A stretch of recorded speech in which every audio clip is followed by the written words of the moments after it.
Donc, écoutez, bonjour. Si vous regardez cette vidéo, c'est pour voir les nouveautés de la version GRR Mini Stage 2007. Donc, on va tout de suite aller voir comment j'ai fait, ce que j'ai fait.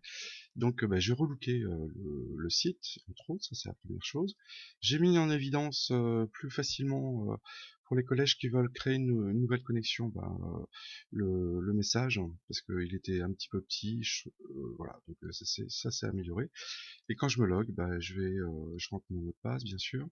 Et là, je rentre sur une page, vous voyez, complètement différente différente, non, on va retrouver les mêmes données, sauf que j'ai fait évoluer un petit peu le look. Voilà, donc ça, vous voyez le bandeau aussi, j'ai fait une fonction qui fait défiler le bandeau, je trouvais ça sympa, donc on modifie toujours le texte pareil, hein, dans l'administrateur, on va aller directement dans configuration générale et puis touc touc touc ici et vous rentrez ce que vous voulez, ça va défiler en haut. Que pour la partie utilisateur. Là, vous êtes sur administrateur, c'est l'ancienne. J'ai pas tout relooké, c'était quand même un gros boulot. Ce qu'il faut savoir, c'est que GRR tel qu'il a été écrit, il y a à peu près 100 000 lignes de programme, j'ai compté 2000 fichiers, 2000 fichiers, donc il y a des petits, il y a des gros, donc ça fait quand même un peu de monde pour aller modifier tout ça, c'est un peu lourd. Voilà, donc en tout cas pour les pages utilisateurs, c'est ce qu'ils vont voir. Donc moi c'est ce qui m'intéressait. Alors qu'est-ce qu'on a comme petite nouveauté aussi? Un petit truc, c'est que lorsqu'on clique sur un mois par exemple, on vient voir, on voit directement le nombre de places qui restent.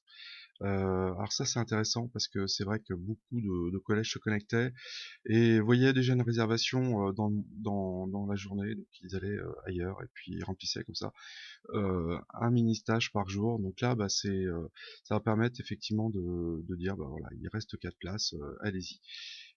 Lorsqu'on clique en tant que administrateur, on a tous les messages.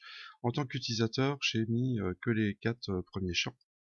Voilà, et tout ça, c'est impossible de modifier pour eux. Donc, va leur faciliter le questionnement. Bah, il n'y en aura plus parce qu'il n'y a que 4 champs à remplir, point la ligne.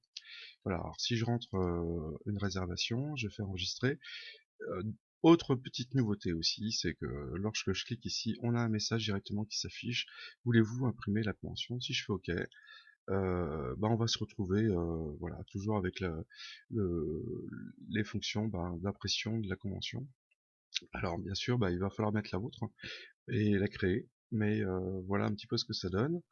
Donc ça, c'était aussi, je pense, une demande, parce qu'il y avait beaucoup de collèges qui rentraient le nom, mais ne savaient pas qu'il fallait recliquer sur le nom pour cliquer sur imprimer. Voilà. Donc là, ça marche aussi, hein, j'ai gardé ça. Ah, là, vous voyez aussi, lorsqu'on est connecté en tant qu'enseignant,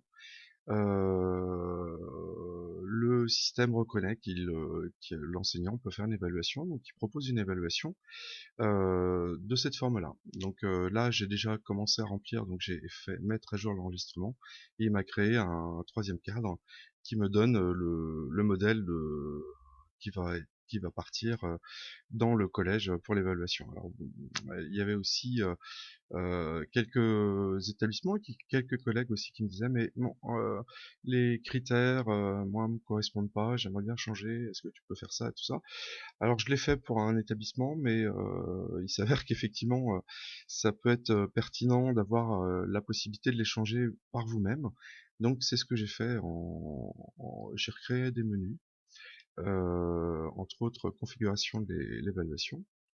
Et là, vous voyez que vous retrouvez les champs ici, hein, avec les critères, hein, les niveaux.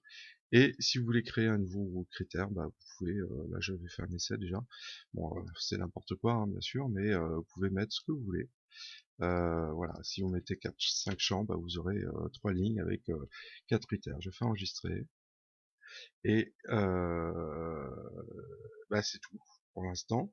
Maintenant, lorsque je suis enseignant, si je veux changer de critère, il faut que j'aille dans gérer mon compte et d'aller chercher en fin de compte l'évaluation qui m'intéresse. Donc là, je vais mettre le 1, ça va pas être très joli, mais enfin, j'enregistre.